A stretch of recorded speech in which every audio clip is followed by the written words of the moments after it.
This is Saturday Morning Mysteries. And we're your hosts, Alexis and Grace. Hello and good morning, Saturday morning, Monday morning, Tuesday morning, whatever morning you're listening to this, evening, afternoon, who knows? We are Saturday Morning Mysteries. We're your hosts. I'm Grace. And I'm Alexis.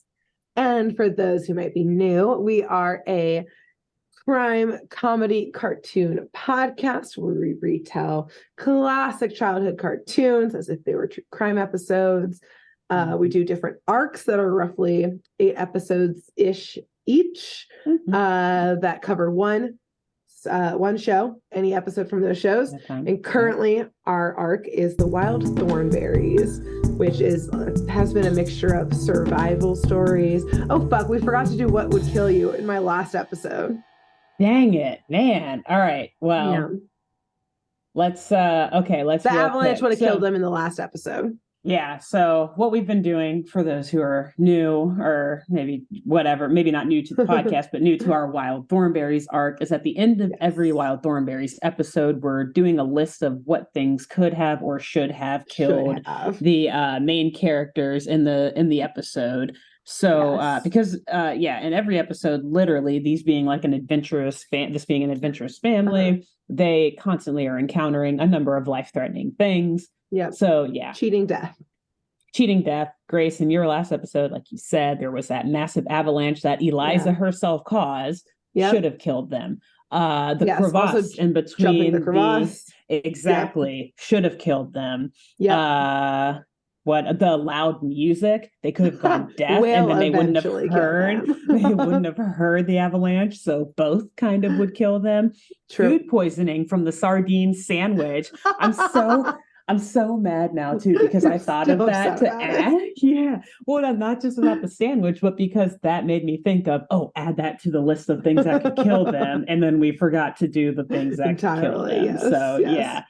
Anything else? The car crash when they car crash, all that equipment through the flying everywhere. Yeah.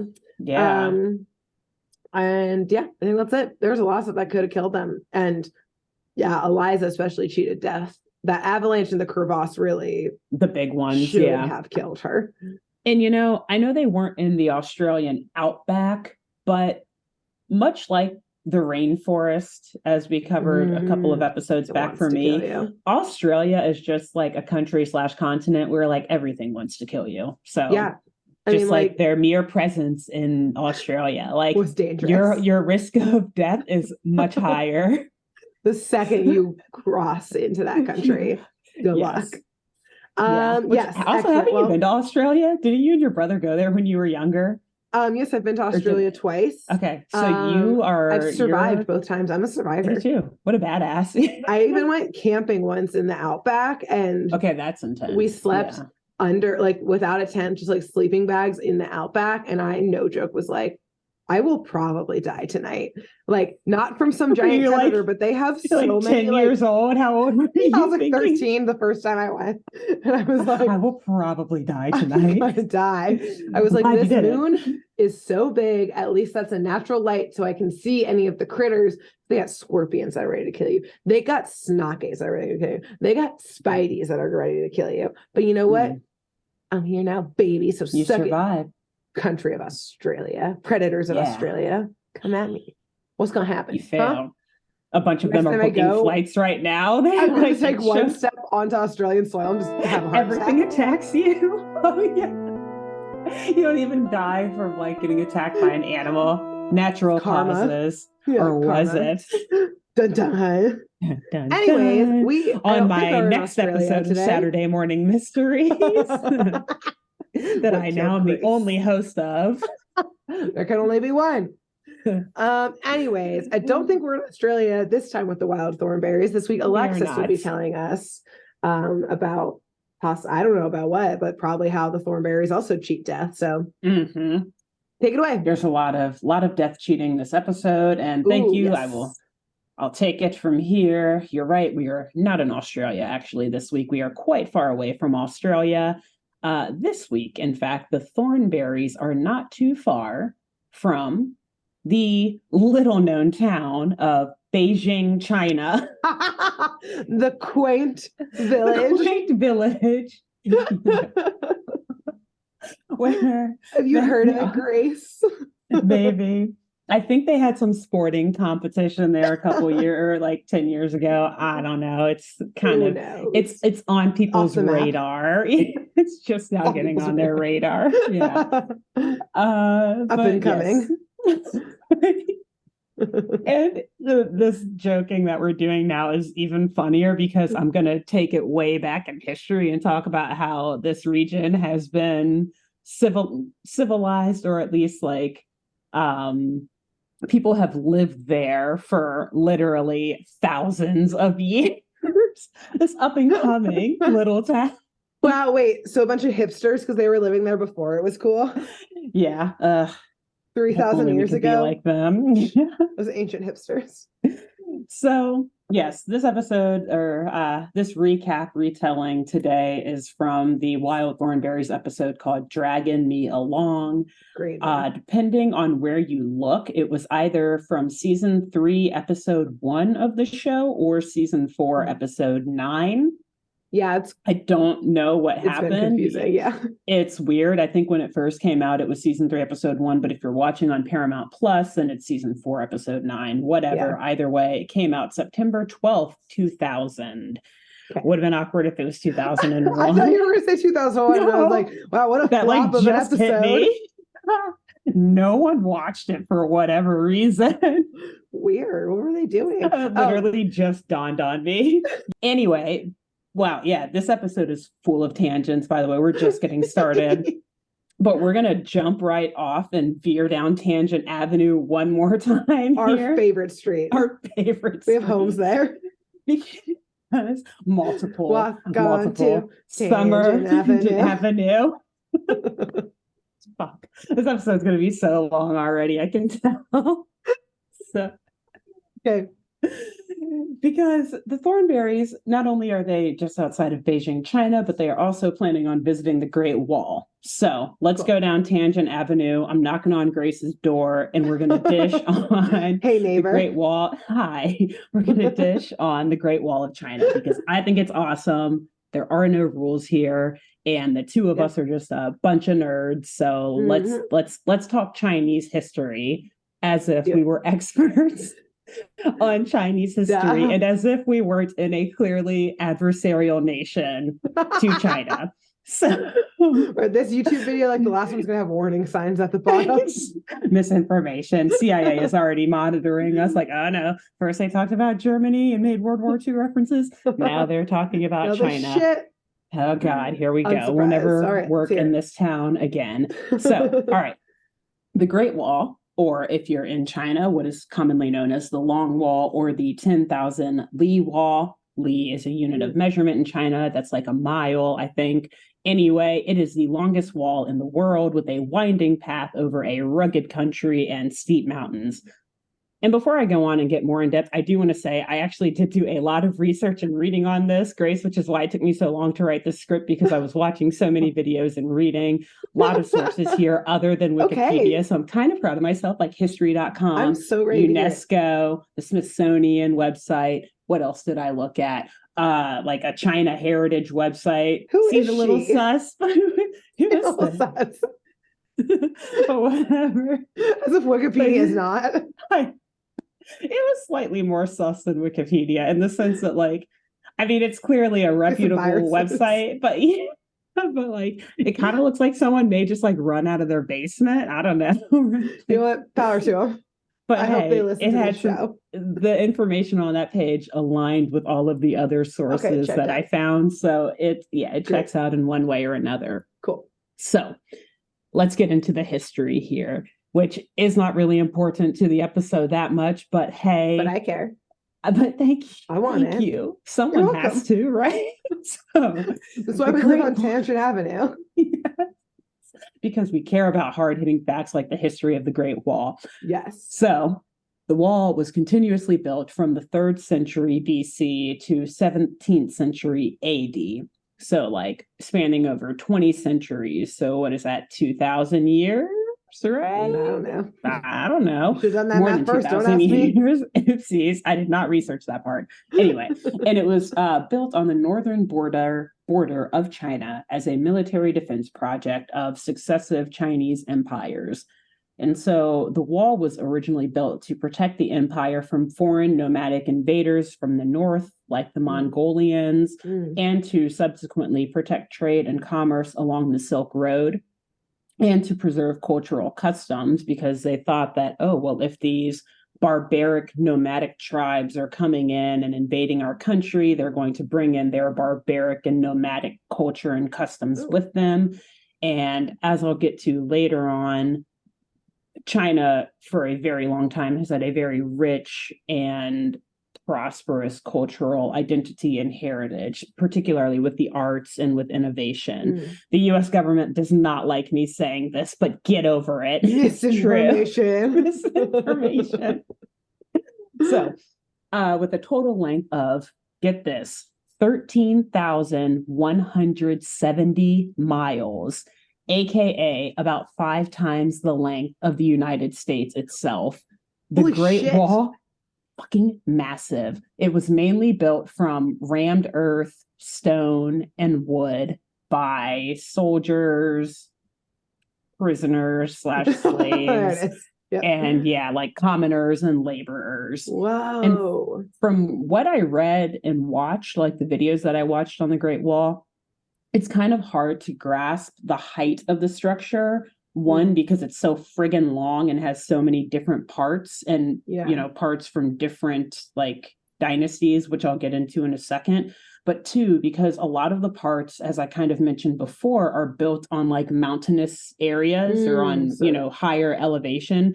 So and when you think of like the common pictures of the Great Wall, at least the parts that are kind of outside of Beijing, you do see it kind of rolling up and down these massive hills, right? But the History Channel and like one of the videos that I watched, I think from like Discovery or whatever, say that it's between 15 and 50 feet high at various points. Okay. So I'm not sure if that includes like the guard towers and the watchtowers that are built in too. But I think generally speaking, the wall itself can be anywhere from 15 to 50 feet high. So anywhere from like a story to a few stories, which is pretty tall.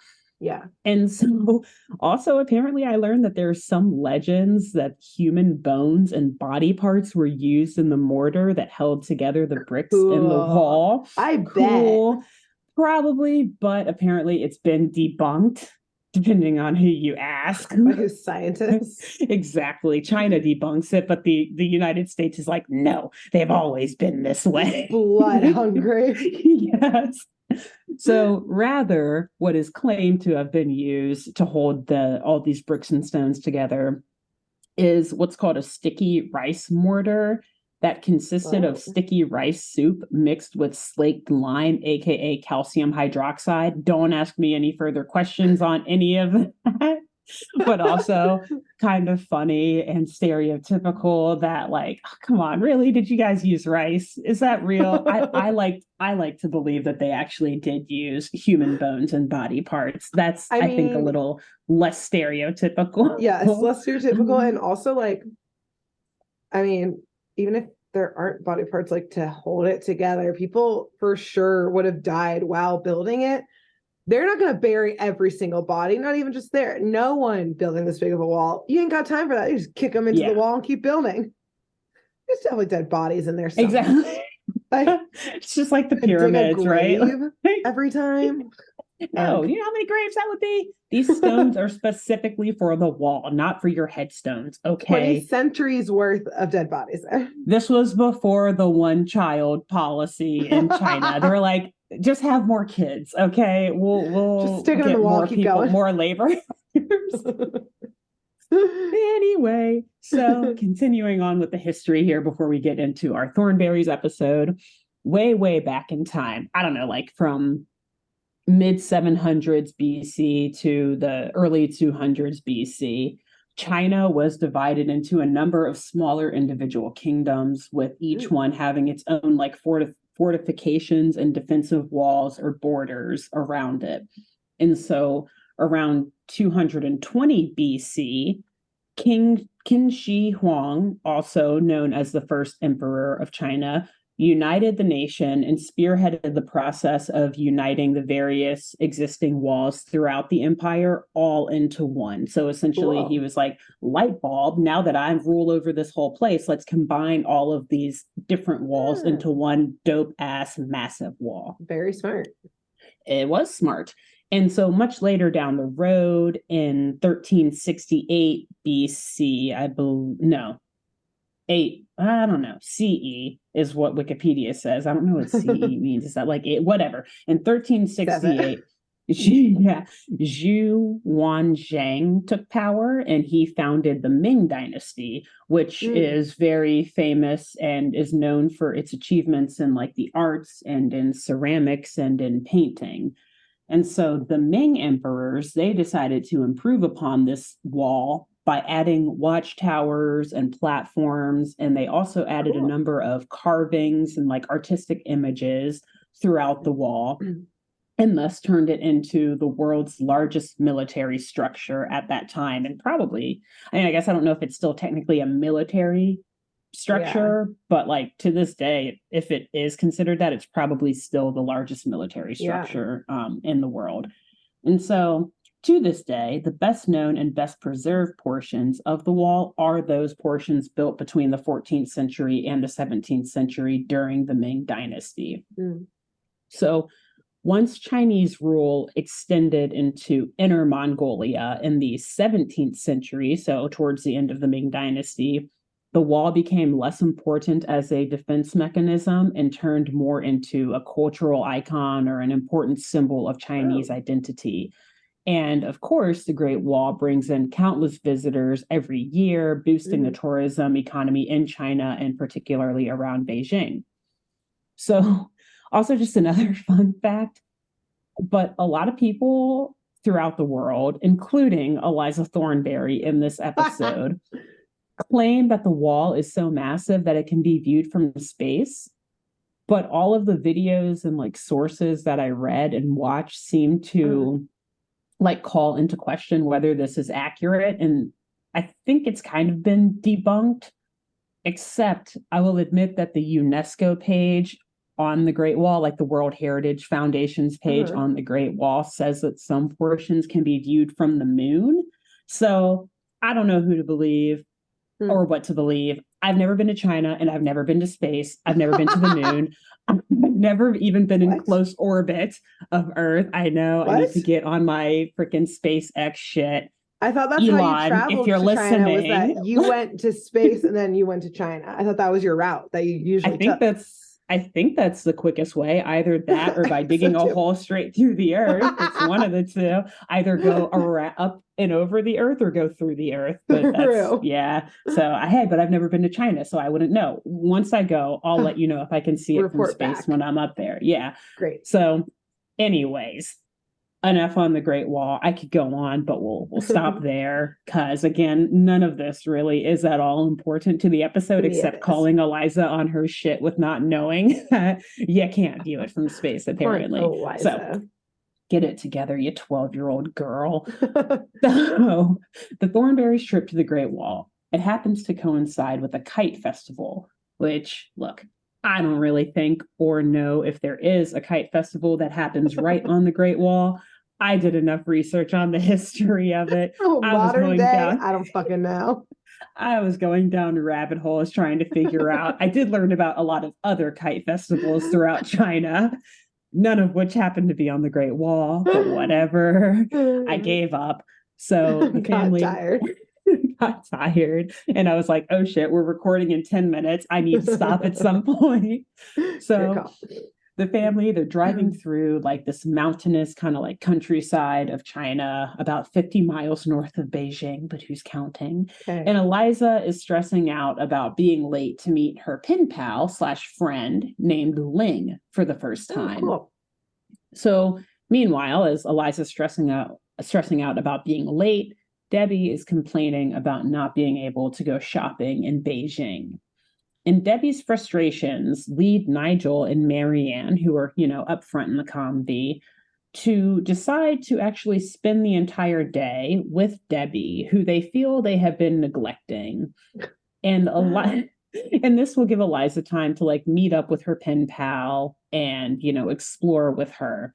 Obviously, Debbie is not super stoked about this. She's an angsty teen. She's like, I don't want to hang out with my parents all day. But at the same time, like, okay, well, you're not going to hang out with your 12-year-old sister either. So what are you going to do? Yeah, one of them has money, the other one doesn't. She's going to take the one with money. We know where it's going to go. But before she ultimately makes that decision, Debbie tries to politely decline her parents' offer by telling, she's like, oh, I actually have like this really big school project that I need to work on. And, I've not even picked a subject yet. So I think I'm going to stay back in the conv and just work on that. Nigel, though, he's super excited about everything. And he's like, research project. I literally do research projects every day for my job. Like, this is my life. Let us help you pick a topic and help you do your project, Debbie. And Mary Ann jumps into like, oh my God, yes, this is perfect. This is exactly how we want to spend time with you. And Debbie's kind of like cornered into this now. Yeah. So the family, they arrive at a tourist entry point at the Great Wall. It's kind of cool, actually. You see a bunch of other like campers and RVs like parked outside, kind of like a campground. I don't know if they have this or not, whatever. Like I said, I wanted to learn about the Ming Dynasty, not about modern day. So immediately upon exiting the convy, the whole family is greeted by Ling. And Ling, she is a young, I assume also 12-year-old Chinese girl. She's got like a ponytail, straight cut bangs, a neon green like scrunchie and pants, and like a peach colored jacket. So a very loud outfit. Yeah, like, let's go. And I'm glad that you said you love it, because I also just want to take a moment to acknowledge and appreciate how much I love Eliza's fit in this episode, because sometimes they will put them in different outfits, as you've noted, based on like the climate of where they're visiting. Yeah. In this episode, like, I don't think it's particularly cold or anything in Beijing. So I think they just wanted Eliza to look like she was like ready for action, because she is wearing this really dope full tracksuit. It's like blue sweats and blue hoodie. I'm sure you'll put a picture of it in there. Yeah. And so people watching on YouTube, you see how dope of a fit this is. But I'll explain it to the listeners. It's blue sweats and a blue hoodie with like these accents of a lighter blue stripe going down the side of the arms and the legs. And like a nice, like the pouch or pocket on the hoodie has like an orange stripe going through it. And she's got like matching sneakers that are like light blue and kind of like lavenderish. So clearly Eliza got to go shopping in Beijing. And Debbie did. That's what I was thinking. Debbie like slept in or something like that, or like that's how Nigel and Mary Ann neglected Debbie. They like didn't wake her up to take her to the mall. Yeah, because the only reason I'm saying this is because it's a dope outfit. I would 100% 10 out of 10 rock this outfit 7 days out of the week, 9 months out of the year, just like walking around, like walking down the street. Cool exactly. So to Tangent Avenue. Me and Grayson are matching blue tracksuits. Both of us just like yes. I love it. Boom. If we ever make a music video, that's it. That's the whole thing. So anyway, Eliza, she introduces Ling to her family, but Ling is like already very familiar with them because she's read about them in all of Eliza's emails or letters or whatever. And the entire group sets off for a tour of the Great Wall, led by Ling herself. Cool. And at one point, Mary Ann, she notices these beautiful carvings in the wall, likely the product of the Ming Dynasty, bringing it full circle here. And she tells Debbie that she could discuss the history behind the carvings in her school report or project or whatever. And Nigel cuts in saying, or Debbie, you could do a report on the engineering history behind the Great Wall. Your hosts here, we've already done that report for you. So just you're welcome. Students listening and trying to real quick type a 500-word like short paper on. It's rice, not bones. What else do you need to know? What else do you need to know? Stone built by like prisoners and soldiers. What else? What do you need to know? They use goats and stuff and carts. So that's the report. Boom. Carvings, Ming Dynasty, done. What next? So Anyway, yeah, these topics speak to us, right? But neither of them speak to Debbie. So she just brushes them off like, maybe I'll just like look into the retail history along the Great Wall. Of course, the shopper she is. And Nigel just is like, well, that's not very scholarly of a topic. And so we'll put a pin in that, though, because I did mention before that the wall was built to protect trade and commerce along the Silk Road. Exactly. So put a pin in that for later. Debbie's going to have a nice character arc in this episode. Okay, so the family, they make their way to the top of the wall.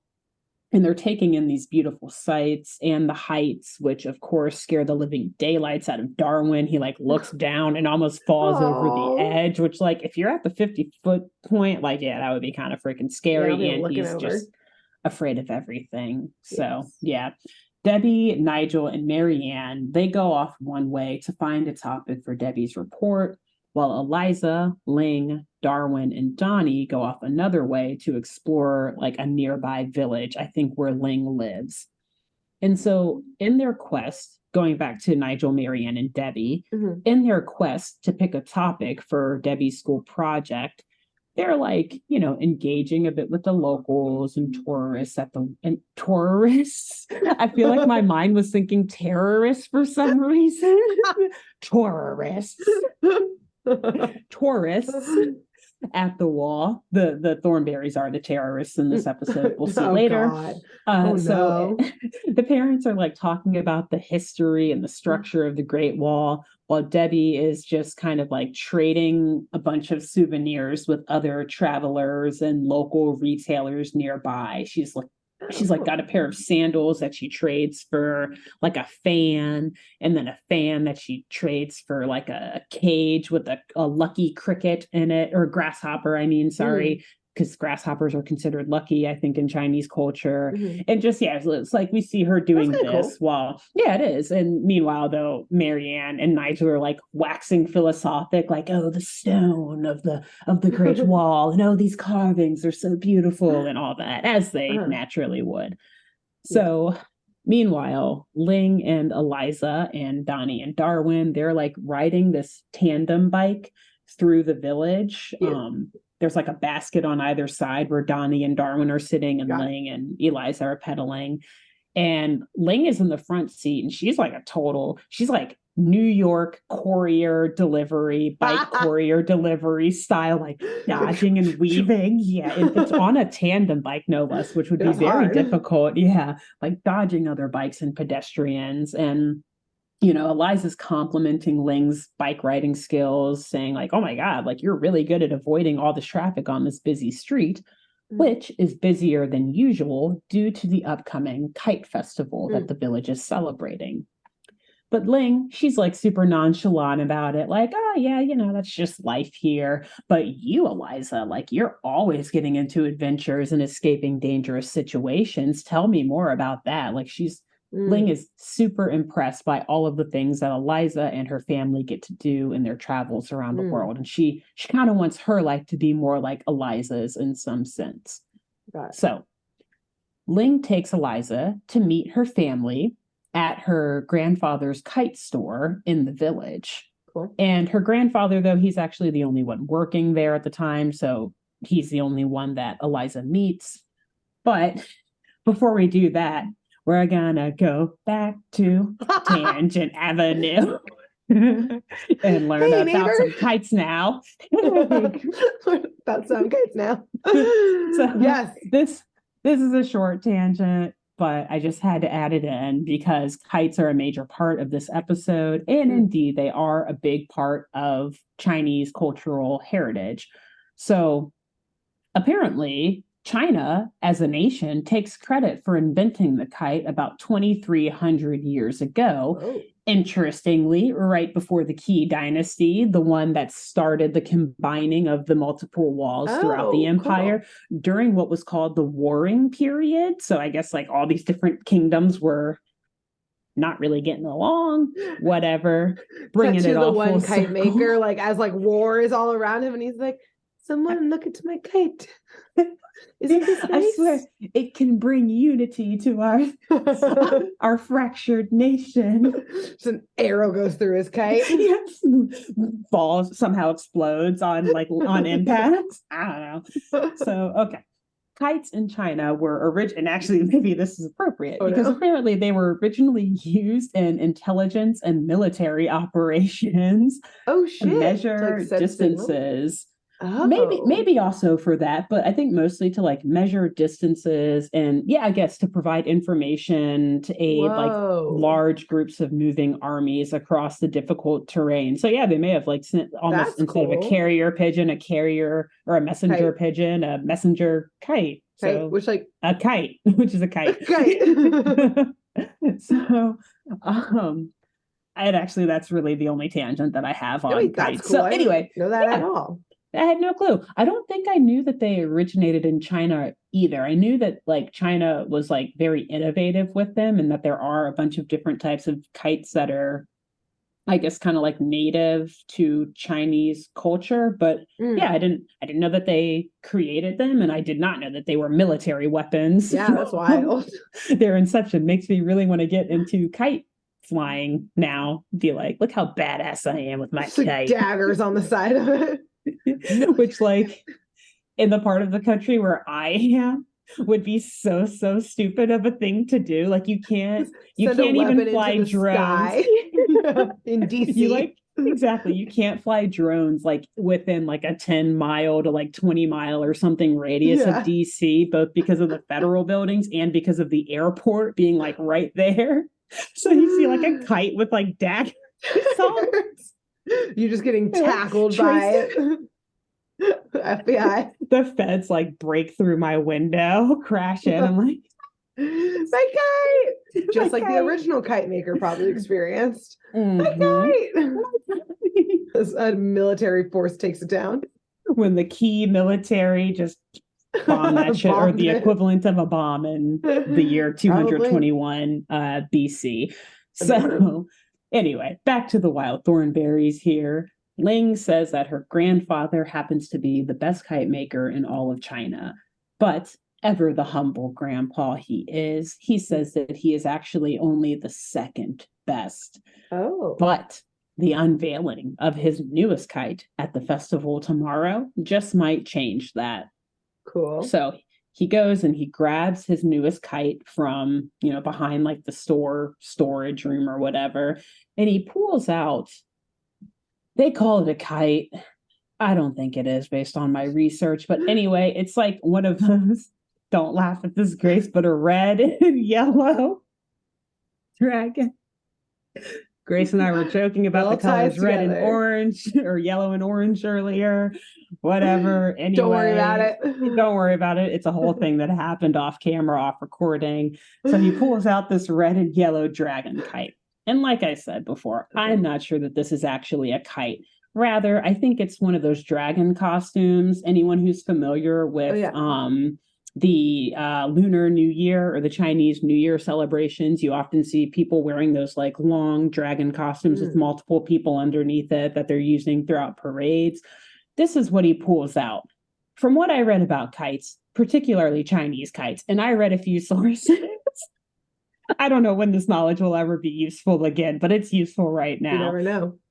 This doesn't really seem like a kite to me. I think it is just what I said, a costume. But there is a type of kite called a centipede kite, which I don't even like saying that word, but whatever. It gives me the exact. I was thinking of the insect itself that creeps me out enough, but now I'm thinking of the human centipede and I'm even more grossed out. But they do have these long centipede type kites that are often designed and like painted to look like dragons, but they are actual kites that you fly in the sky, and they're actually very beautiful and majestic. Not that like people are underneath them when they're flying in the sky.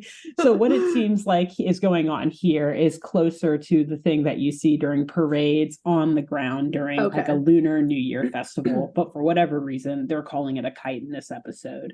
Okay. So fire off in the comments if you have any knowledge of traditional Chinese kites, and maybe I am wrong, and this is also for whatever reason considered a kite, even though it has no ability to be airborne, or controlled in the air, whatever. So this thing that Ling's grandfather pulls out of the storage room, it's very nice. Like I said, dragon design. It has room enough for 6 people to stand inside of it and perform. And Grandpa says that he and his sons plan to get underneath it and perform in the parade the next day in hopes of winning the festival's top prize. And so, just as Grandpa is putting the kite back, Eliza starts to hear a familiar voice outside of his shop. A voice that it's a little faint. It's like a young boy's voice, and it's distress and whimpering. It is none other than the voice of a baby panda and his mother. 2 pandas that Eliza actually met earlier in the series in an episode that also took place around China. I'll get to that in a second. Okay. And their names are, the son, the baby panda, is named Shishu, and the mother's name is Mei Mei. And so, when I first watched this episode, and, you see Eliza run out after hearing these baby pandas, and she's like, Shishu? Mei Mei? Like, she automatically IDs them and knows them. And Shishu says back, like, Eliza, help us. So I was like, wait, what the fuck? Did I miss something in the 5 minutes of this episode where she met these pandas? No. As it turns out, exactly. In season 2 of the original broadcast of the show, the Thornberrys traveled to Chongqing, which is near the Yangtze River. Don't you know where that is, Greg? No. It has pandas. It does have pandas. That. It is, or at least in that episode it did. I did not look up if pandas are 2 pandas. Yeah, right. So they traveled. So they traveled there in season 2 of the original broadcast. And in that episode, I went and I watched it because I saw that it wasn't one of the episodes that you were covering. So I was like, okay, let me look at this so I can, I need to put myself in the minds of these pandas. What are they going through right now? What's happening? What's Eliza's relationship with these guys like? Yes. And it actually is a bit of there's some drama, in the background of these 2. So the Thornberrys were going to get panda footage in Chongqing. A whole classic mix-up happened. Shishu was just born when they were there, and his mom, Mei Mei, was out looking for food when he woke up, and the first thing that he saw was Debbie Thornberry, who happened to be wearing this. He imprinted on Debbie because she happened to be wearing this cool, panda designed hoodie that, was helicoptered in and delivered to them. And she was so excited to wear it because obviously Debbie with fashion. It actually was kind of a cute hoodie, whatever. And so this panda imprinted on her, Debbie was his mother. It's a whole thing. Eliza had to go and find Mei Mei. Mei Mei is freaking out about where the fuck her son was. Correct. In a panic mode. Exactly. A massive monsoon washes through, coincidentally, because the Thornberrys love traveling during storm season. They love a flood.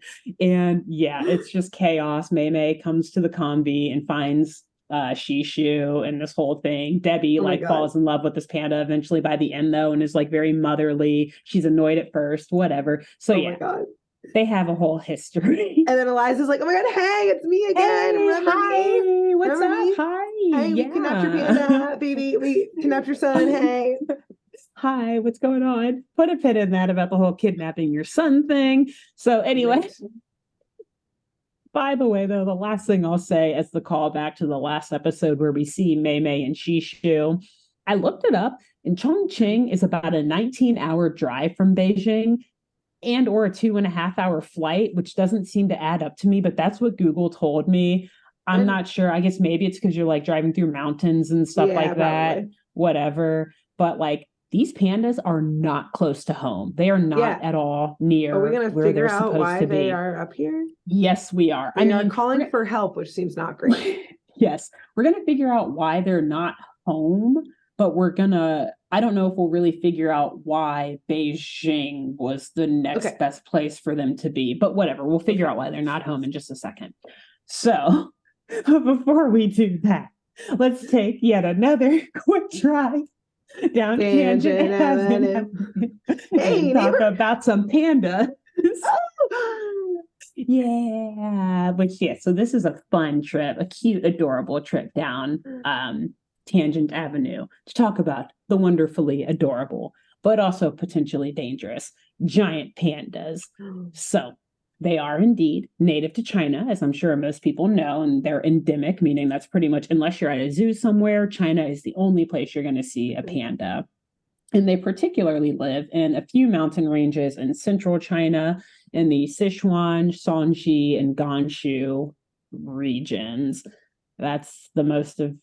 I really hope I don't have to pronounce any other Chinese words because I feel like I'm butchering all of these, but we'll see. That's okay. And so hilariously, the traditional Chinese translation of our word panda, I guess, is bear cat or cat bear, which I think is very appropriate and adorable because, yeah, they kind of look like little cat bears, because their faces are different from the normal type of bear. Yeah. I learned because of the evolution that they went through from having like a primarily bamboo diet. I don't know the science behind it, but that is why their faces are more rounded than the typical bear face, which looks more like a dog, I would say, with a pointy nose. Yeah, they got a little stumpy face. Yeah, exactly. I guess it's because of the way that they have to eat the bamboo or because of how they ate the bamboo. That makes sense. I don't know. Yeah. That sounds right. So, sure. Yeah, Wikipedia said it, so I believe it. So adult pandas can get anywhere from like 4-ish to 6-ish feet long and up to like 35 inches tall up to their shoulders. So 2 and almost 3 feet. Yeah, almost 3 feet tall. And males can weigh up to 350 pounds, where females can weigh up to 276 pounds.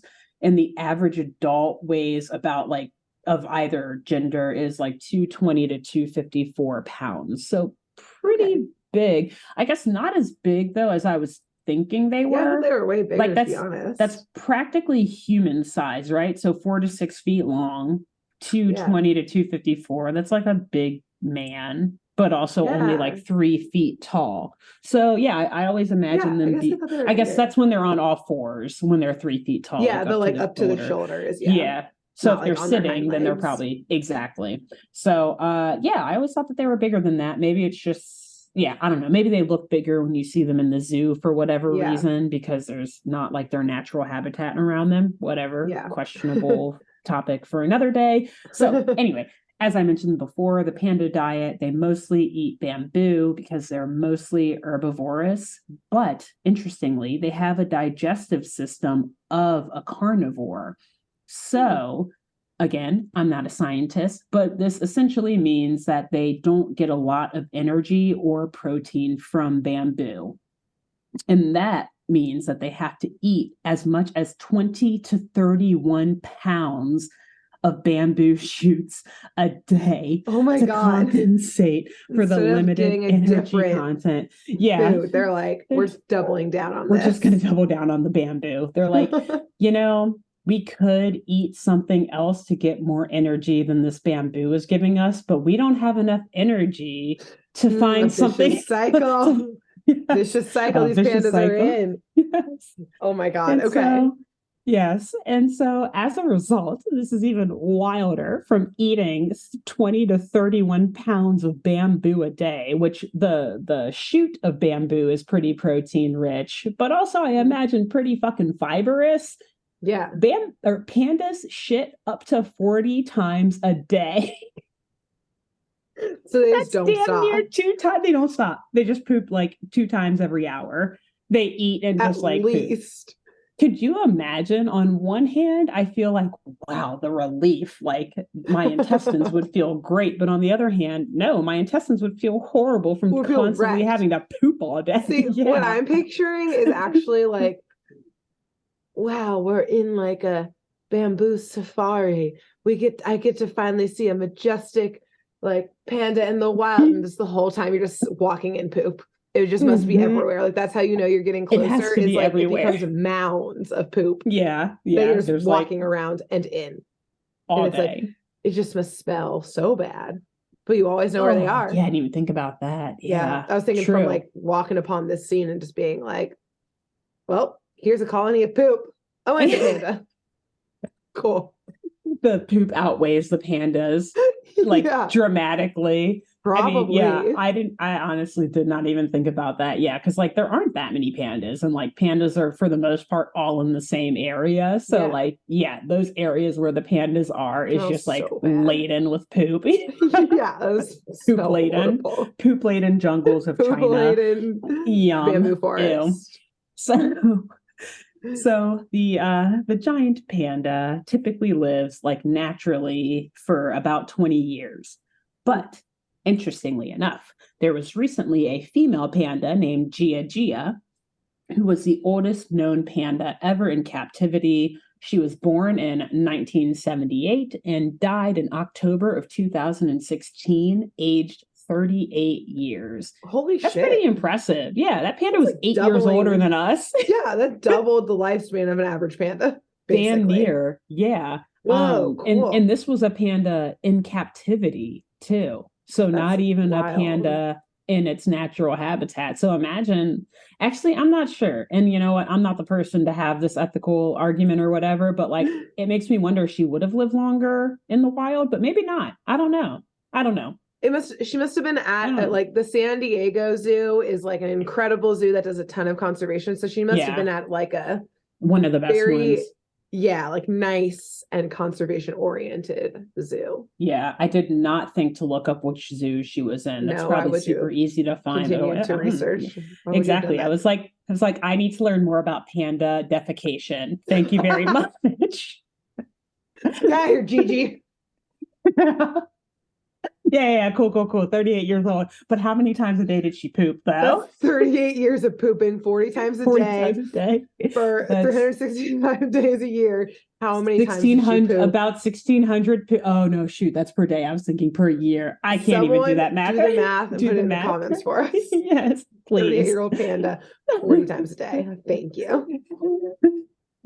So, as a result of farming and deforestation and other development, the giant panda, unfortunately, has been driven out of the lowland areas where it once lived and is now considered a conservation-reliant vulnerable species. So, like you said, thank goodness for organizations like the San Diego Zoo, like Toss, the Cincinnati Zoo and Botanical Gardens, some of the zoos around at least America. Obviously, there are many others around the world that are very, very good with conservation and treat the animals very well, because that is the point, unfortunately, where we are with pandas, where we've got to rely on conservation to keep them around.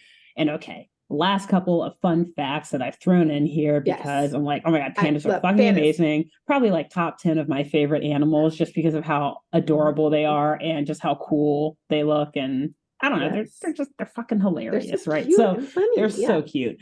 So a couple more fun facts. They do communicate through vocalization and also by clawing trees and scent marking, aka spraying urine. Nice, classic. So a lot of pooping, a lot of peeing that they do. That's how they communicate. It's how they get by. Bearcat. Also, they do not hibernate. And although they are often assumed to be docile, they have been known to attack humans, usually, though, out of irritation and not out of aggression. So they're not going to... Grace is a panda. Whomst amongst us has not been irritated enough. To the point where they just do a little, just a quick little backhand to get someone out of your way. Yeah, and then get back to pooping. Exactly. And spraying my pee somewhere so someone knows where to find me. But actually don't find me. Please don't. That's why they're irritated. I will claw you. So, anyways, these pandas in today's episode, Shishu, the little baby panda, and his mother, Mei, they are in a cage at present moment on wheels that's attached to this pickup truck. I know, very sad. And this pickup truck is making its way down the streets of this village. And Eliza, she hears Shishu crying from inside of Grandpa's kite store or whatever. And so she runs out to see what's going on. Shishu, he sees her and he asks for her to help him and his mother. But before Eliza has a chance to ask him, like, well, what the hell are you doing here? Why are you in a cage? What's going on? The truck speeds off and Eliza's like, oh my God, she starts panicking, saying she's got to do something. Yeah. So Ling runs outside after her to see what's bothering Eliza. And Eliza explains to her that it looks like poachers have just captured 2 pandas and they're keeping them somewhere in the village. And Ling is concerned as well because she's like, I've never ever seen pandas in this village, let alone outside of the nearest preserve. So yeah, you're right. Like something must be going on here. And so, eager now to engage in a classic Thornberry family adventure, Ling is like, fuck yeah, let's go. Do it. On it. Donnie, you're coming with me. Darwin and Eliza, you go that way and look. Let's figure out where this truck just went. And so Eliza explains to Darwin, after Ling and Donnie go, their way, Eliza and Darwin are talking, and she says to him that she can't go to her parents for help because doing so would reveal her secret ability, aka that she can talk to animals, because how else would she know that those 2 specific pandas in the cage were the same ones exactly that they came across back in Xinjiang a year or however long ago? They wouldn't. All pandas look the same to humans for the most part, unless you're like a specialist, right? So okay. Yeah. I mean, yeah, I wouldn't be able to tell. I mean, well, okay, Marianne and Nigel are a little more qualified. They might be able to. I think their patterns are different, but a 12-year-old girl. Exactly. They'd be Debbie like, could tell are you sure it's her son? She's like, oh yeah, this is definitely the panda that imprinted on me. I can prove it. So soon after Darwin and Eliza have this little like chat, Ling and Donnie come back and they tell Eliza that they found a clue as to where the pandas may be. And so they lead Eliza and Darwin to an alleyway, kind of sketchy, but whatever, where they see just like a fresh piece of bamboo sitting out on the ground. And they're like, okay, boom, this probably fell off the truck. Like bamboo isn't just like in this village, around here. So it probably fell off that truck. And it's like they see a like a shed and garage like further down the alleyway where they're like, okay, that's probably where it is. This is leading us down the trail. And indeed, soon after they walk to that truck or that shed, that shack that's down that alleyway and off a little main road, they like kind of peek in through the door and they do see Shishu and Mei Mei still in the cage inside of there. Okay. And so they all sneak in, all these kids, they sneak into the shack. But the alleged or suspected poacher who is driving the truck is still in there, which forces all the kids to like real quick, like dive and hide behind these bunch of bales of hay that are sitting off to the side so that so that the poacher doesn't see all of them.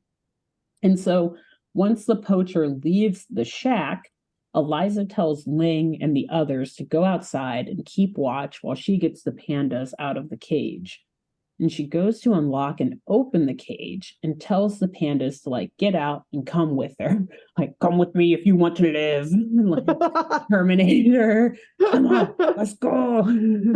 Get into the chopper. Eliza suddenly True Lies, but she has like the red light coming out of her eye. Yeah. That's why she wanted them to leave the shed so they couldn't see the truth. Not only can she talk to animals, she's a Terminator too. It's actually just in her programming. It wasn't a shaman that gave her the powers. Yeah. Skynet just programmed her to be able to speak to animals. Yeah. Yeah. AI has gone too far. Gone too far. Damn it. ChatGPT before it was inspired by this episode. So Shishu, the little baby panda, he's very excited when Eliza like unlocks this cage door and is telling her that she'll save them. He's like, "Yay, we're free!" But Mei Mei, the mother panda, she's a bit wiser, and she before like just jumping out and going with this 12-year-old girl, she's like, "Where are you gonna take us?" Right, we're pandas in the middle of a city. What's the plan? Where like you're just gonna like parade us out on the streets? What's going on here? We're gonna be shot on sight. Oh no. Not funny, but like that's absolutely what would happen because they would just think that these 2 pandas are like chasing these 2 girls and their chimpanzee and little boy. So Eliza realizes like, shit, yeah, you're right. I did not think that through. Like, No. Okay, you're right. I'm not really sure where I'm going to take you, but I promise it'll be somewhere safe. Girl, are you even from here? Yes, you don't know where you are. You don't know where you are.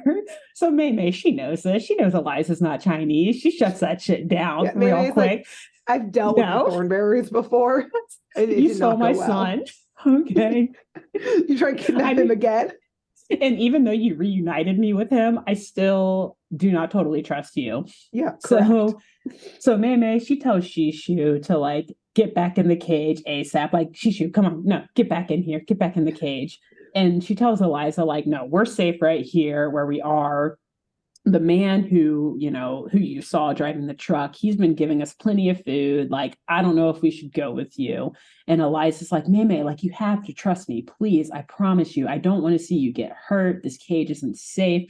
That man/poacher, he took you from your home, obviously. Like, don't you want to go back home? And Shishu jumps in and says that there actually was a fire at their home, so near the Yangtze River or whatever, and that it burnt all of the food and all of their natural habitat. And Eliza suggests that the poachers themselves probably did this to draw out the pandas and then force them into captivity. So, okay, yeah, fair, maybe.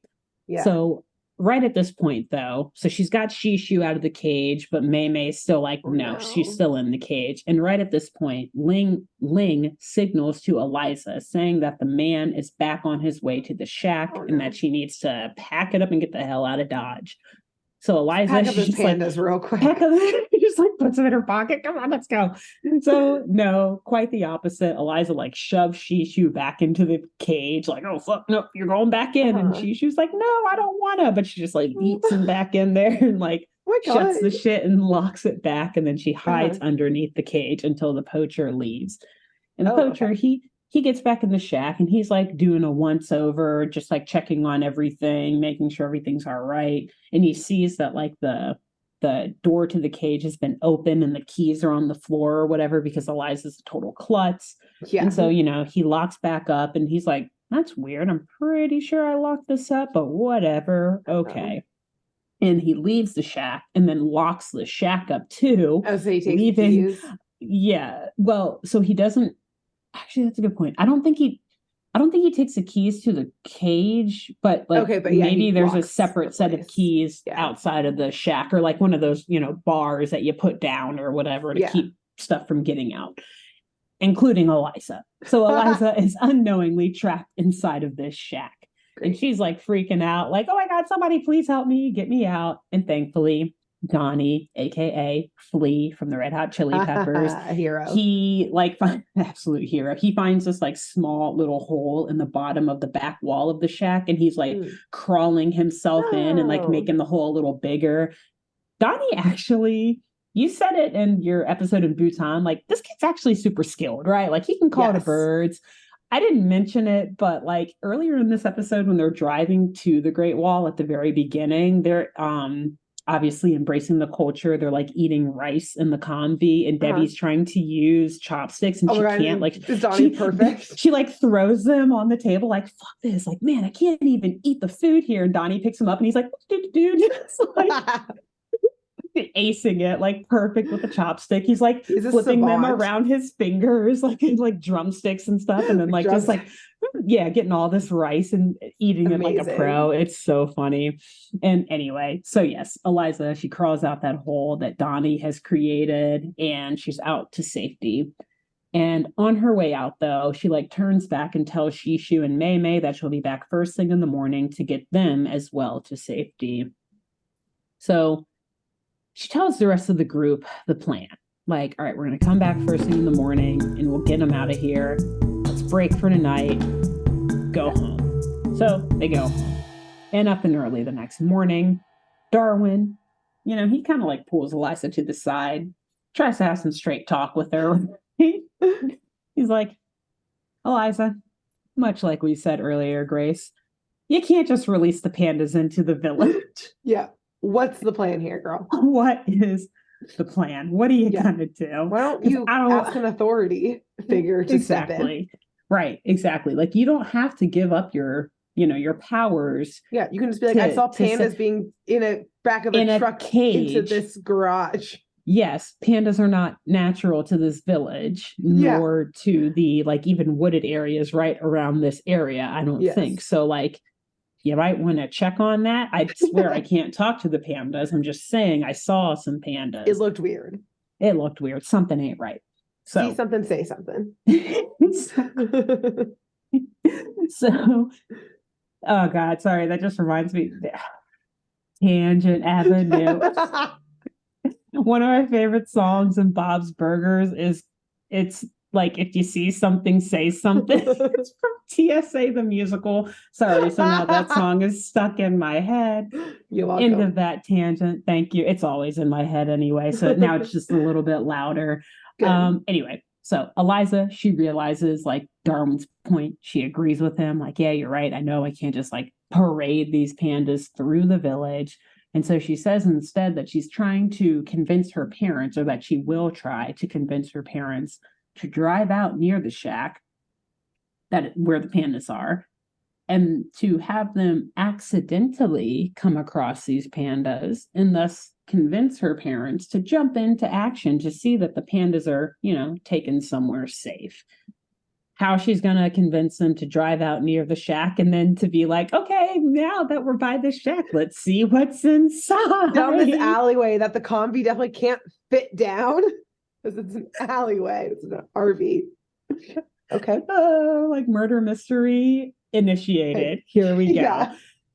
So Darwin is much like we are feeling. Darwin's trying to tell her that this is not a good idea. This is not going to work, Eliza. But by the time that he says this, Eliza and Donnie have already started to walk away to meet up with Ling. So Darwin's like, God damn it. Okay, here we go. He gives in to peer pressure and follows them. Yep. But once we see the group back at the shack, we quickly learn that, I guess somewhere on the way, on their walk back to the shack or their bike ride, Eliza has forsaken her initial plan. And I guess on the fly, she came up with a new one. Okay. Wherein her, Ling, Darwin, Donnie, and the pandas will all get underneath the dragon kite / costume that Ling's grandfather made for the parade, which, by the way, is supposed to start at any minute because he said it was tomorrow when they met him, and it is now the next day. It is today. Okay. It is today. So the parade is about to happen. And so Eliza's plan is that all of them will get underneath this costume and they'll just simply parade the pandas out of the village and to safety. Because who's going to look underneath the costume, right? Duh. No. Prob's wrong. So these pandas will be totally fine in a crowd of humans and to noises and to music and fireworks and screaming. Cool. Oh no. Okay. And you are painting the picture for Act 3 of this episode. Okay. Right. So, but before I get to the parade itself, let me just say, Ling naturally is very worried about this plan because she knows how important this kite or this, this costume, whatever you want to call it, is to her grandfather and her entire family. And so, they're hiding outside of this shack. And when they see the poacher and his accomplice, this hilarious, some very nerdy looking dude, he's got thick circular frame glasses on and a sweater vest, whatever. Okay. They see these guys leaving the shack and they all run in with the kite or the costume and they close the doors behind them so that they can get the pandas out of this cage and situated underneath the costume. And they leave the shack and they're making their way through the village under this dragon costume. In costume, including the pandas. Everyone's in costume. Everyone. You got Donnie, Eliza, all of them in the costume. And yes, in this busy village street where the parade is just now starting, all the festivities are going by. And at one point, they happen to walk right by the poachers. And at that exact moment, Shishu starts to get a little overwhelmed with all of the festivities, as you anticipated, just as you foresaw.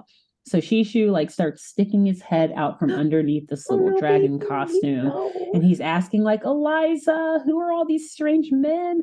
Who are all these people on the streets? Like, where am I? What's happening? There's like noise and all this stuff going around. Eliza's re-traumatizing this baby. I know. He's like, not only have I lost my mother before, but now I'm just like, I'm so scared I'm going to get trampled or I'm going to get shot. I don't know what's going to happen. No. And of course, right as Shishu has his head popped out and is like squeaking and whimpering out of fear, the poacher happens to look over and immediately sees Shishu's little baby panda head sticking out from underneath the costume and immediately yells for them to stop, realizing that some randos have just stolen his stolen pandas. So naturally, the gang books it, right? Like they fucking start running. Eliza just picks up Shishu and like everyone else is running, except since Maymay is a female adult, so probably like 250 pounds. Yeah. She just sits there. Maymay is like, I'm not leaving. Like, yeah, I was gonna say to someone, actually, I thought someone's gonna try and ride her. Go, Maymay, go. Onward. Hi ho, Silver, away. Hi ho, Maymay, away. Away. And so no, Maymay just sits there. She stands back and lets the poachers take her. And Eliza, like I said, she picks up Shishu and starts running with them, while the rest of the gang is like still running underneath and getting tangled up in this dragon costume.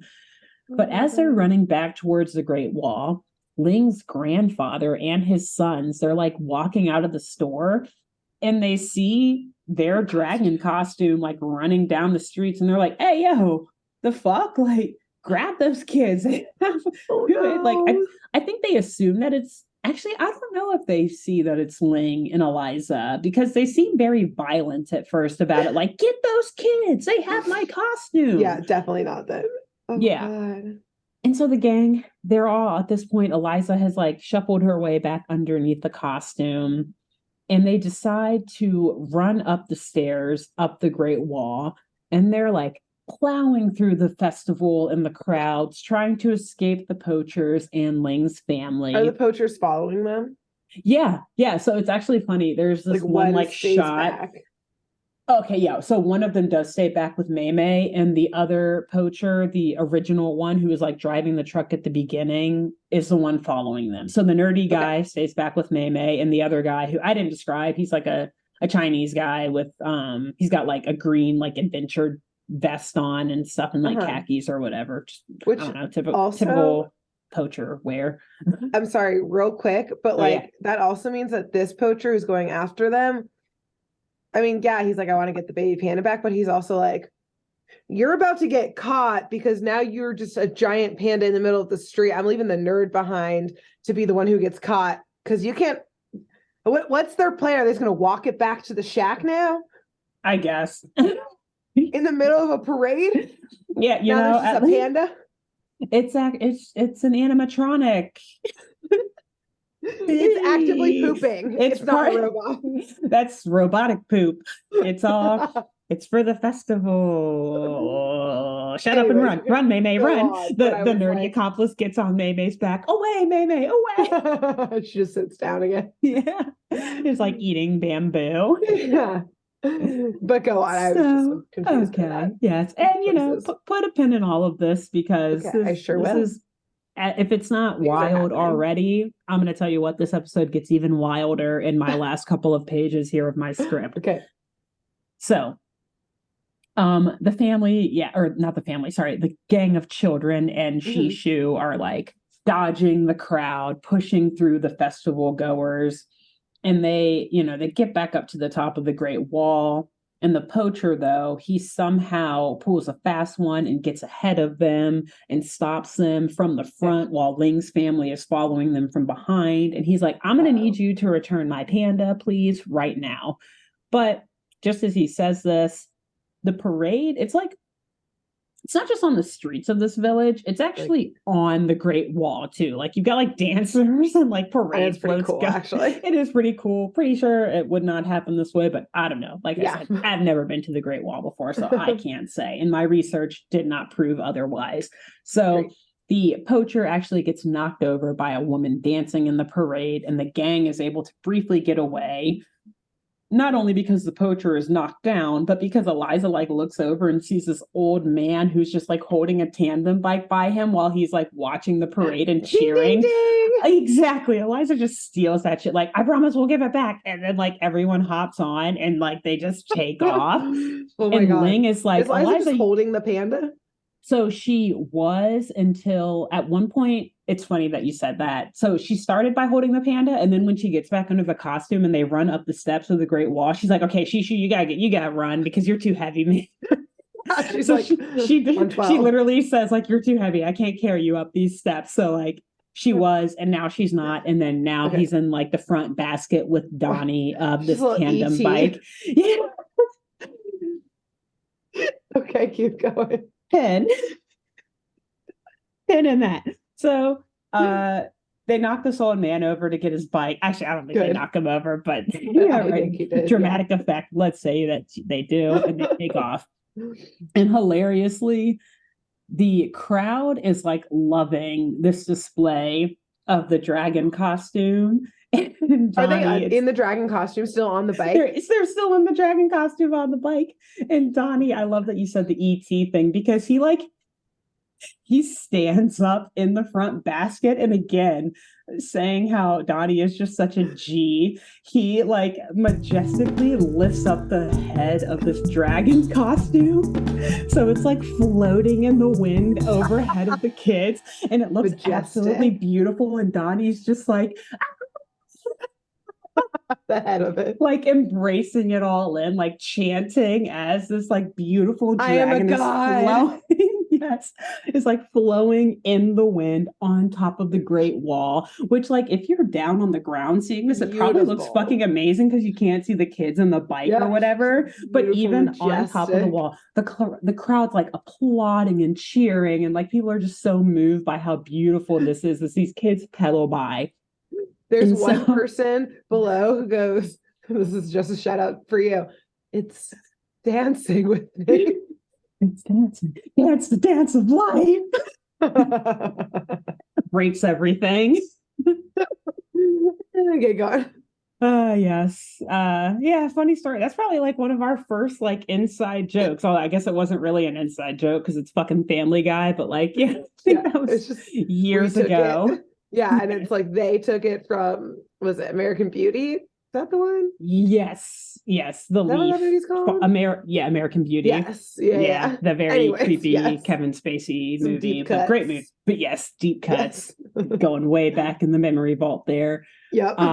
So anyway, yes, this group of kids in this dragon costume on this bike, they happen to pedal right by Debbie, Nigel, and Marianne, who are back on the wall today, continuing to find a subject for Debbie's research project. And like the three of them see the kids like zoom by on a bike, and they're like, wait, huh? And then they see an angry crowd, like an angry mob running behind them, and they're like, whoa, okay, we should follow them. Like at first they didn't think it was Eliza. And then they see the angry crowd and they're like, oh shit, that's probably Eliza. It's Eliza and Darwin and Donnie. And so the kids and, the heat in the rush of all of this, they eventually crash their bike, like trying to ride it down some stairs on the Great Wall. Okay. They are not going to return this bike to that old man, unfortunately, at this the old rate. Man's in the hospital right now. He got knocked over. They knocked him over and he fell off the wall. Just another body for the wall to take. Yep. Add his bones to the mortar. It's all good. So Nigel, once the kids crash and they're like all laid out at the bottom of the staircase, Nigel walks up and is like, what is going on here? Why are you guys not only biking, but biking on top of the Great Wall? Not only biking on top of the Great Wall, but biking on top of the Great Wall underneath a dragon kite. Not only biking on top of the Great Wall with the dragon kite, but doing so with the panda. Not only that, but doing so with the panda and an angry mob chasing after them. Like, it just compounds into ridiculousness. Like, why? Only Eliza. Only freaking Eliza and Donnie. So Eliza tells them that the man who was chasing them, who's now also like standing there because everyone was able to catch up with them. Right. Eliza's like, this man is a poacher, Dad. He's taken these animals out of their habitat and now he's going to sell them off or do whatever with them. Mm-hmm. And the man jumps in now, like, God, finally, can you give me a chance to speak, Eliza? Yeah, make my case. Yeah, he's like, you thought I was a poacher? Like, you think I'm a poacher?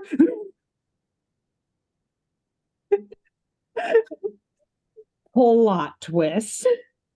He quickly so mad at Eliza. Introduces himself.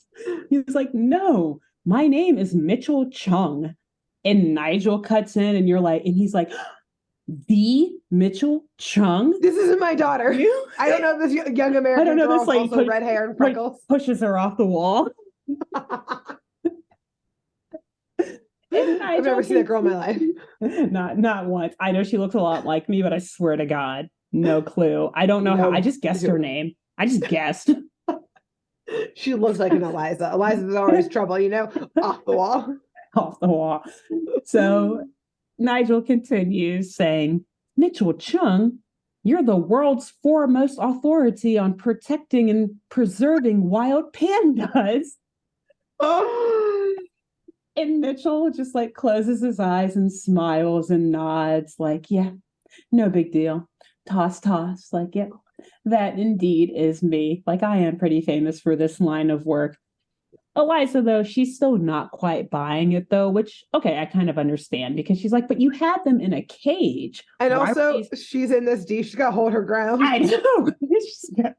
You can't give up that easily. She's going to be embarrassed. She's still going to be embarrassed. It doesn't matter. But yeah, if you're going to be wrong, you might as well be emphatically wrong. Like, yeah, like really lean into it.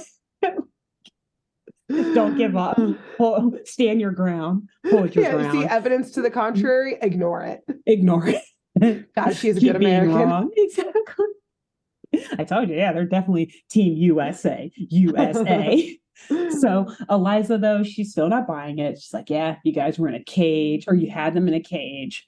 If you're such a authority in preserving them, but like also, yeah, how the fuck else are you going to transport these wild pandas? Like, yes, they were in a bike. Cage. Eliza, yeah, that seems real safe. Eliza seems safe. So Mitchell responds, yes, I had him in a cage because I rescued the mother and the cub from a fire. They had no food or shelter, so I'm taking them to a nearby nature preserve. Which, again, I did not have time to look up if there are any panda nature preserves near Beijing. I'm sure that there's, at least like a zoo or something in Beijing that takes very good care of pandas. So that's probably what he's referring to. And he was just making a pit stop in this town that's only like an hour outside of Beijing, probably, because, I don't know, like, whatever. They probably need to clean the cage because it's full of poop. I'm not the world's leading or foremost authority on protecting and preserving wild pandas. So I don't know. That's not why you fly to China for on my bucket list. That's why I thought I thought you were doing on all those trips. No, I was trying to get into the Olympics, damn it. At age like 15. So Eliza at this point is like, oof, yeah, okay, I'm out of arguments. To the contrary, I'm so sorry. Like, she admits that she straight up long jumped into conclusions before asking. She didn't just jump in. She fucking like long jumped into these conclusions. She was on SpaceX. Into space, launched herself into conclusions before asking for help or asking anything for that matter, either from her parents, from Mitchell Chung himself, from anyone who knows anything about pandas. And so Mitchell, seeing that no one was hurt and that the pandas are fine, he accepts her apology and says that, like, it's clear that your heart was at least in the right place. And at this point, Ling's grandfather walks up to them now. Oh, no. Because, like I said, he's caught up to them, too. And at first, he looks really pissed. Like, his arm, he like does a one-over of his dragon costume to make sure like it's not ripped. Yeah, it totally destroyed all that hard work. And he's like got crossed arms and he's just like glaring at Ling. And Ling, like, before Grandpa can say anything, she's like, oh my God, I'm so, so sorry. Like, I know how important this was to you. Please forgive me. And Eliza, thankfully, jumps in and she's like, I'm so sorry, dude. Like, this was actually my fault. Yeah, like, I convinced Ling to steal your costume and destroy it by carrying these pandas underneath it. And she's that were already safe and totally not in my savings. Sorry. Exactly. Sorry. Like you said last episode, last week, Eliza can kind of be a dick. Yeah, this is one of her worst moments, I will say, in any episode of The Wild Thornberrys that I've watched so far. One of, maybe not the, but definitely up there. That's top not good. 10, maybe. It's not great. So Ling's grandfather, though, he expresses that he's also just happy that no one was hurt. He's like, I'm just glad to see you guys are all here and you're okay, because that was a fucking crazy stunt y'all just pulled. Yeah. But he adds, and a smile grows on his face, and he's like, but the festival judges were actually super impressed by that spectacle. Thank you, Donnie, for the assist. That majestic dragon head lift that he did. And they actually awarded Ling's family the first place prize for the parade. Okay, but this is all Donnie, not Eliza. Donnie gets credit. This Eliza is all Donnie. Did not help this. Because, like, yeah, was it impressive just seeing the dragon on the bike? Sure. But it really was when Donnie did, like, almost the oh God, the dirty dancing lift of the dragon costume. That is truly what won it for Ling and her family. So in the end, just like you said, it was a win-win. I guess for everyone besides Eliza, because she's just like utterly embarrassed. Just a lot. Like go to the convy and don't talk to anyone until we're out of the country. So Eliza, she returned Shishu to the poacher, or I shouldn't even call him a poacher anymore, to Mitchell Chung. And then Shishu is reunited with Mei Mei again. So kidnapped Shishu, by the way. Okay, I didn't say this. I had to add it in. Right around the same time that Eliza told Shishu, all right, dude, you got to run for yourself because I can't carry you up the steps. Shishu is like, but we need to all stick together or something along those lines. And she's like, we're all here. The gang's all here. And Shishu's like, not my mom. Eliza turns around and sees Mei Mei still just sitting in the village with one of the poachers holding on to her, and she's like, we'll get back to her later. Let's go. Keeps going. Again, Eliza tripling down. So terrible. So terrible. Anyway, so is Eliza a good character? I sometimes am not sure. Okay. There's a few times where I'm like, okay, yeah, Eliza, that's cool. But I think more often than not, even in just the episodes that we've covered, and we're clearly only scratching the surface of the Wild Thornberrys episodes. She's why things are bad. Yeah, sometimes. She is always getting into trouble and is really not respectful of other cultures often for the animals. Or the animals themselves, for as much of a conservationist and a pro-animal person she seems to be. Yeah. I think it's because she's gotten so comfortable with them since she can talk to them. She's like, oh no, I know what they want. But it's just like humans, right? You can assume that you know what a human wants because you're a human, but we're complex creatures. But sometimes we don't voice our opinions. But also you need to really ask. Shishu did voice his opinion. Not my mom. And Eliza said, never mind. We're going to take you anyway. Yeah, Mei Mei voiced her opinion. I'm not leaving this cage. These men are taking care of us. And she's like, no, listen to me.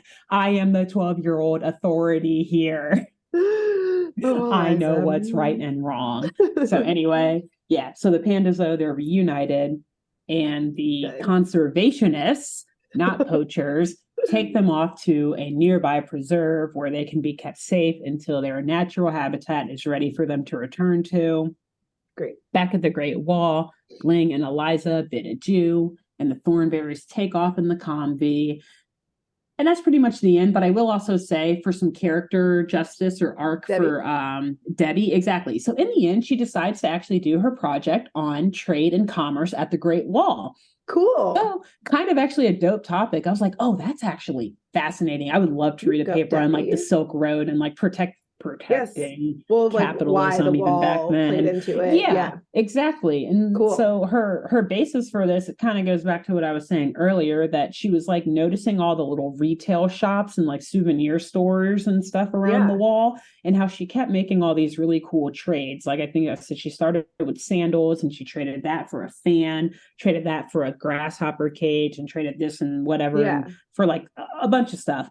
And so she actually thanks her parents for helping her to find a topic of interest to her, and is like, yeah, this is like something that I really care about, and like I wouldn't have thought of it without you guys, so thanks. Which is like super sweet, because her parents, like this whole episode, they really think that they're like failing to connect with Debbie during their day together, and like right before Debbie tells them what her topic is going to be, they're like, gosh, I wish we could get through to her. She's just really not seeming excited about anything that we've showed her. And then she's like, no, like, I love you guys. And like, yes, I love spending time with you guys, but I do that every single day. So I'm sorry if I came off as a little bit cold, but thank you also for helping me figure out my assignment. And yeah, that's the end. So yeah. Debbie is the hero of this episode. Eliza is 100% the villain. Also, I was just picturing like in the moment in which like the bike has crashed. The poacher is revealing himself not to be a poacher, but a conservationist. Nigel denying knowing Eliza, most likely, et cetera, et cetera. Matt Ling all of a sudden switches to just speaking in Chinese and pretends she doesn't know English, so she can be like, I don't know what's happening here. Oh my God, what? Backs away slowly, being like, this is so crazy. Where am I? What are you guys even saying? I don't speak English. Bye. And just like runs off to the crowd. Never to be seen again. Yeah, but yeah, you are right. The Legend of Ling. Legend of Ling. But no, you're right. Eliza was the villain, and Ling definitely never answers another one of Eliza's pen pal letters. Ever again. Never. Yeah. For bad news. Her adventures that she tells me, it's just the flip side. It's one side. Like a lot of history, it's about who writes it. And Eliza, perspective. Yeah, left out all the parts where she was the cause of the chaos in her letters, probably to Ling. Pretty much, yeah. She loves talking about all the time. She's like, save Darwin and escape these super dangerous situations. Leaves out the part where they were all of her own making. So Ling did not know what she was getting into. She had to see it in real life and regretted it, probably. And so we don't forget this time, shall we real quick do our little what should have killed or could have killed any of the members of the Thornberrys or any of the characters in this episode today?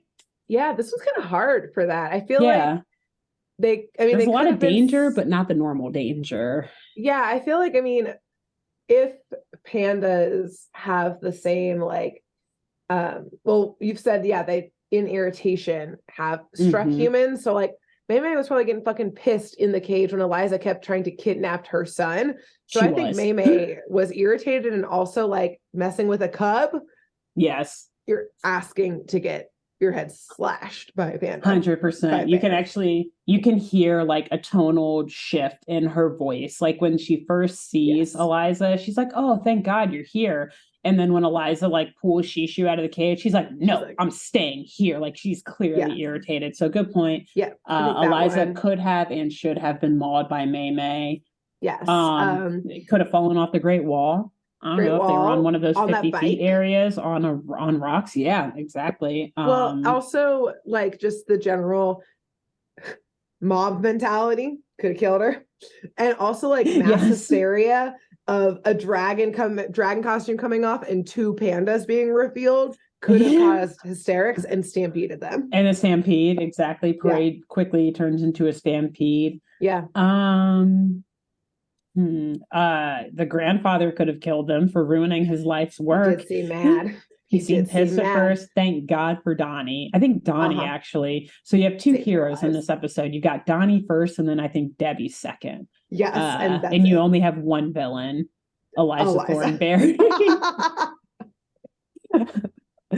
She's like at the visitor center of the nature preserve. There's like mugshots of her. Like, do not let her enter. Do not let her.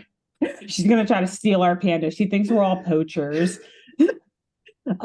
Which to that end, if Mitchell Chung had actually been a poacher, then he 1000% would have killed this like random 12-year-old white girl who was trying to run off with his pandas. Well, like, honestly, and taken Darwin too, probably. Even if he hadn't been a poacher, if he would have caught her in the shed trying to steal the panda, he probably would have thought she was a poacher and killed her. They're teaching them so young now. Either way, Eliza's getting shot. It's like a child's army of poachers. Child poachers instead of child soldiers. Yeah. I mean, the world's a crazy place. It is. It is. So, honestly, wow, great job. Pretty sure those exist. Thank you. Yeah. And so, yet another wild episode. Sorry it was long, but I warned y'all from the jump. A lot of Tangent Avenue pit stops that we had to take. Apologize, but not really. How many times are you guys going to find yourselves just randomly pulling up the Wikipedia page on the Great Wall or on pandas? You're not. So I just read half of it to you. Exactly. Just rewatch this episode and you know almost everything you need to know about all of this. No more questions.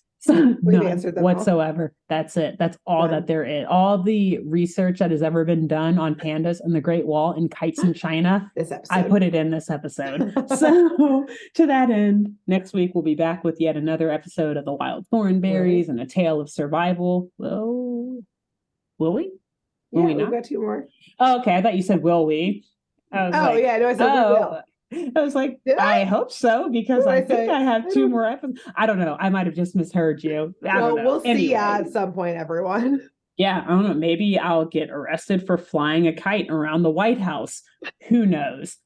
TBD. Anything could happen. But just in case, if I'm not arrested, we'll be back next week. And in the meantime, until we're back, Grace, who should the audience tell about this podcast? Okay. So here's panda deep cut that I'm pretty sure is a panda fact. Okay. So maybe I learned it during my research. I'll confirm pandas, as we know, are like very endangered and very rare, et cetera, et cetera.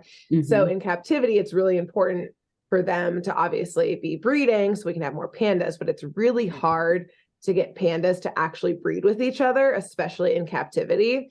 I don't know why, but it is. So at some zoos, people have to dress up as pandas to try to get them ready to mate. Which I'm pretty sure is true. I'm gonna fact check it after this. Yeah, episode. I did not learn that in my reading, but it might not have gotten to that point. Yeah, it's just really hard to it's basically they have to try to convince them to mate with each other and dress up like pandas. So you should tell someone who has that job at the zoo, the panda mater, I guess. Tell them about this episode. No, we're thinking to them. And who else? Before I say who else, that makes the first episode with Shishu and Mei even funnier because Debbie. Because, while you're Googling, I'll go down another Tangent Avenue or go down one blast trip down Tangent Avenue. And that first episode with Shishu and Mei, season 2, whatever episode, Debbie is dressed like a panda. And so it makes that even funnier to think that he imprinted on her and or that if there was a male panda that happened to be in the area. Yeah. Debbie's day could have ended a lot differently than it did in that episode. Yeah, a lot of bad news bears, real quick. Legit bad news panda bears. Panda bears. And so while you're still looking that up, I'll say my who they should tell.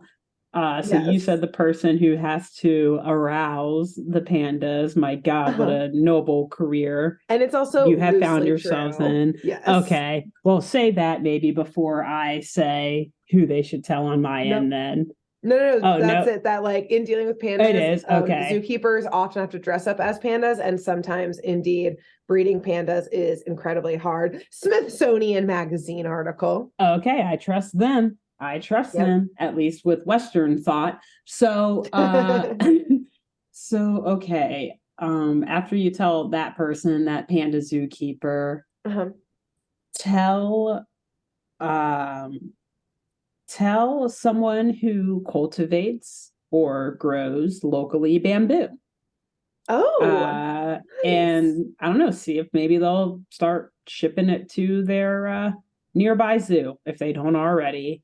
Very and tell nice. them in the process that someone is going to use that bamboo, dress up as a panda, and try to sexually arouse other pandas to but the pandas are too busy pooping, procreate that bamboo you just grew, and peeing to leave their scent somewhere as a mechanism for communication. So Bam. yeah, I guess it's kind of like dogs when you think about it that way. So yeah. Wow, cool. Great. Well, awesome. On those great notes. Yes. Again, this was a long one, but I hope you guys enjoyed. We'll be back next week. Yes. All right. Bye. Thanks for tuning in to Saturday Morning Mysteries. If you enjoyed this episode, please share, rate, review, leave us a like, and drop a comment. We post episodes every Saturday and bonus tune tangents whenever we feel like it. So please subscribe so you don't miss the shenanigans. And if you want to follow us on YouTube, click the bell under the YouTube subscribe button to receive notifications when new videos are posted. And if you want to subscribe to the podcast, we have no idea what you're listening to us on, so just hit the big subscribe button on whatever app you're using. We believe in you.